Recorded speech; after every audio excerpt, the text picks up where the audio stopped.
Hey, so today I'm here to be a bit, like, pessimistic, I guess. Such a pessimist. And bitch about my peers, in that I'm gonna complain about the most overused terms within the realm of film criticism. So these are all just gonna be things that I think people say way too much, and that just, like, fill me with rage. Like the gust of 1,000 winds!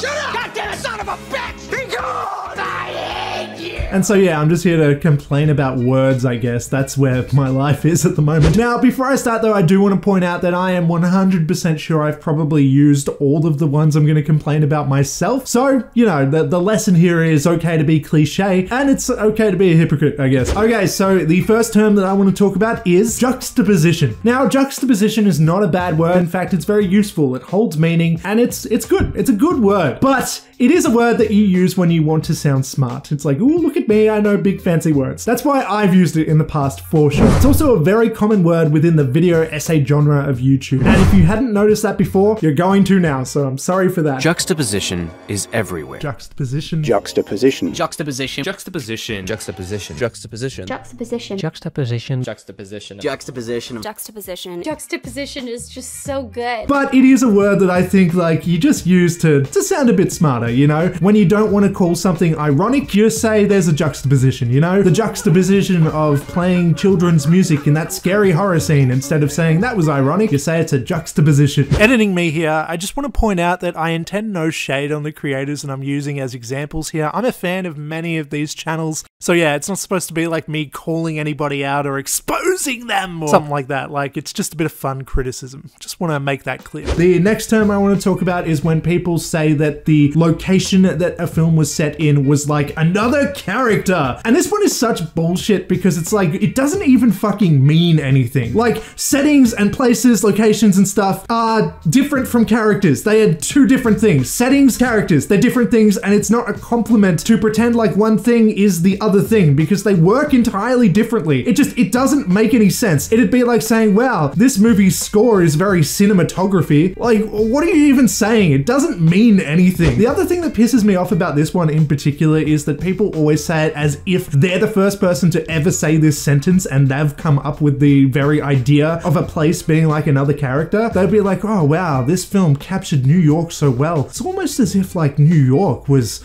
another character in itself. The town is kind of a character. They kind of say it like they're coming up with this idea just out of the blue, as if it's not something that people say all the fucking time, just to be synonymous with basically saying that the film had nice scenery or had great world building or etc. Whatever they're particularly talking about, depends what kind of movie, but usually this just means, wow, it looked good and there were cool places that you could see. That's all that means. It means that the locations had a lot of character to them. There's a difference between something having character and something being a character. Okay, the next one I want to talk about is superhero fatigue. This is a term, again, that does hold meaning, but it's just said so often that I'm just so sick of it. Marvel fatigue. Superhero fatigue. Marvel fatigue. Superhero fatigue. Superhero fatigue. Comic book movie fatigue. We've been saying it for pretty much nigh on a decade now. Pretty much, I think, since Age of Ultron came out. We've all been saying, you know, we're all getting superhero fatigue. The bubble's gonna burst and all this kind of stuff, right? But it's like now that we're actually entering that phase of superhero fatigue, we're all kind of getting sick of the MCU and stuff. Now, the kind of phrase doesn't mean anything anymore. And like, we don't have a good enough word for it anymore because we've all been spouting fucking superhero fatigue for a decade now. And it's like, it doesn't hold that much meaning anymore. The other reason this one annoys me is because who says fatigue? Come on. Like, I know that is definitely obviously a word that people use, but I just feel like internet nerds and stuff heard other people saying the phrase superhero fatigue and then, you know, just copied it. It's not a word that they came up with on their own, you know? It's not a natural word that came out of their own natural conversation, their vocabulary. It's a term, it's a phrase that everybody copies off of each other. Superhero fatigue, specifically the word fatigue. It's like, you didn't come up with that. You just heard somebody else say it and now you're repeating it. And yeah, to be fair, isn't that every word? You heard it from somewhere else and now you're saying it? Yes, but it still annoys me.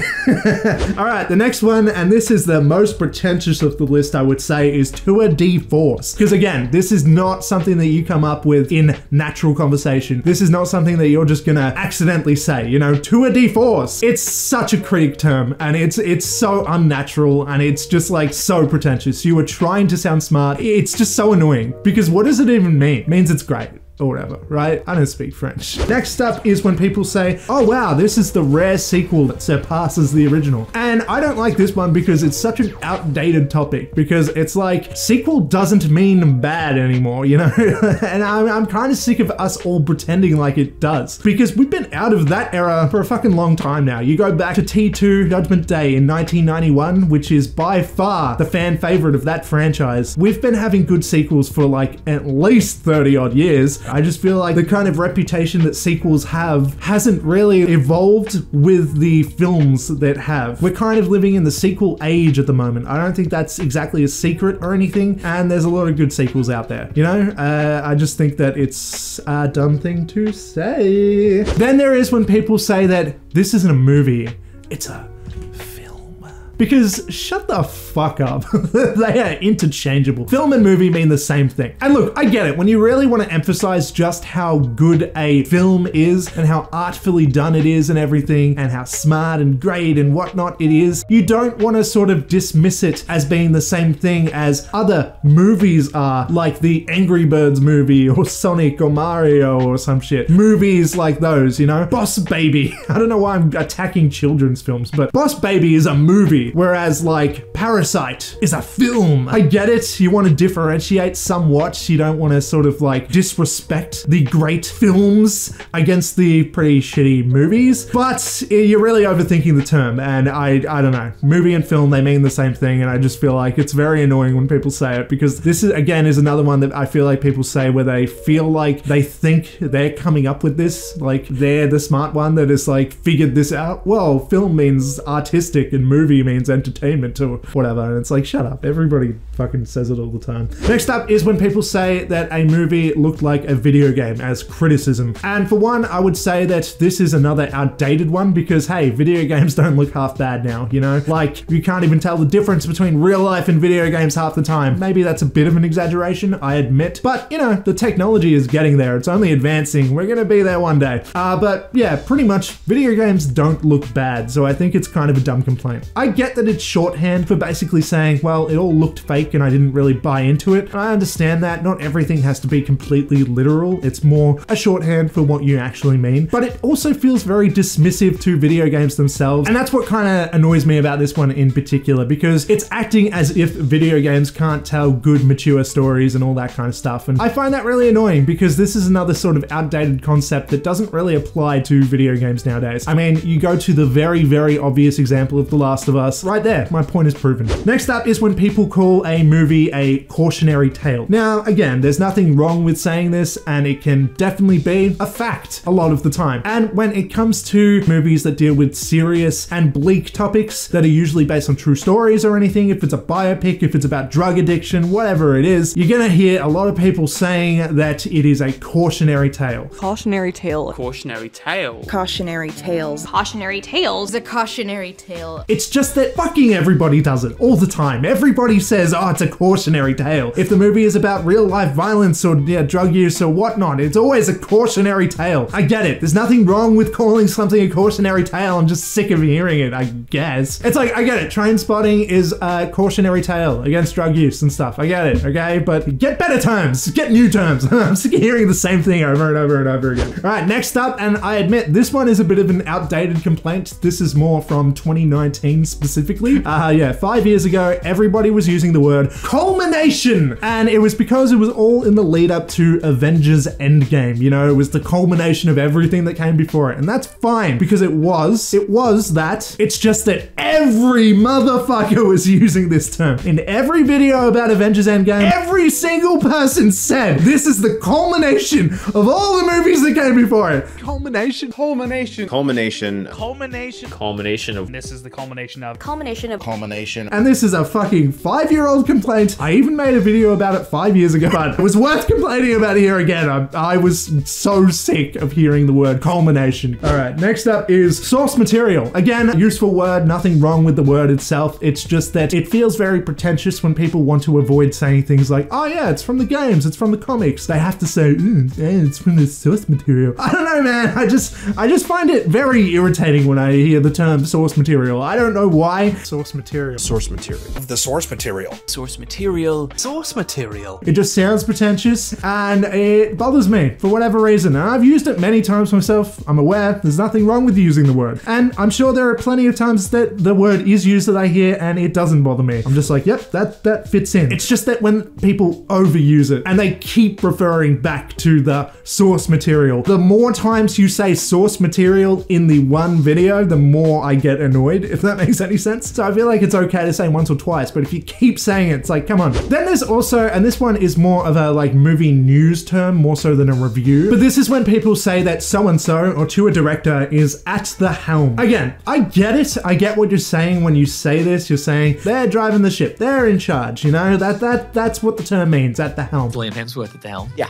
With Stallone at the helm. It's just that I don't understand why that phrase has become so synonymous with movie directing. Why do we always say it that way, at the helm? You know, like, I'd heard that term so many times I had to actually Google what the fuck helm even meant. And now I just want to go through some what I'm calling poster terms, which are terms that I think critics intentionally put in their written reviews in order to hopefully get on the poster. First example, balls to the wall and no holds barred. Every single action movie ever was described as being balls to the wall for a very long time on every poster. And it was just like so much so that if everything was balls to the wall, nothing was really balls to the wall. You know what I mean? And then there's no holds barred, which again is kind of a cool term. It's like, I get it. You're saying like, this movie's unhinged. There are no rules that it's gonna adhere to, you know? And I get that. It does make it sound cool. It's just that like, yeah, it's so overused. Then there is also, and this one is very specific, but sexy. Sexy is on so many movie posters, inappropriately so, I would say. And it's just very confusing. I'm like, who are all these critics and people finding all these movies so sexy? Who are these horny weirdos, you know? I really only added this one because recently I was looking for a poster of 500 Days of Summer for a video or something. And yeah, one of the posters, it described the movie as being like, you know, funny, romantic, sexy. And I'm like, what?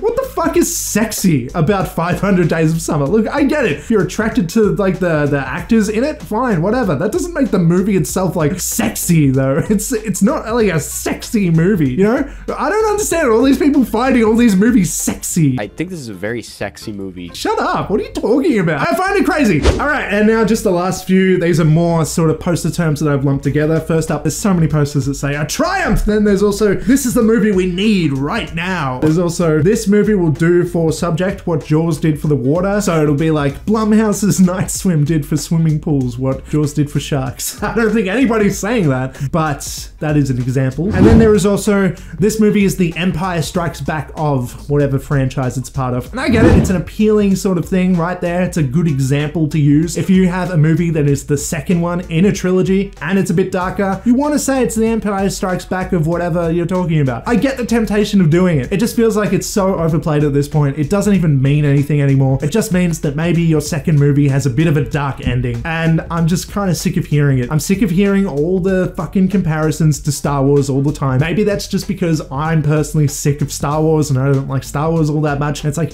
shut the fuck up. It's not the Empire Strikes Back of whatever. It's I don't know, a sequel I like. It's the Happy Death Day to You of this franchise. This doesn't even make sense because there were only 2 movies. It's the Strangers Pray at Night of this franchise, because that's the best one.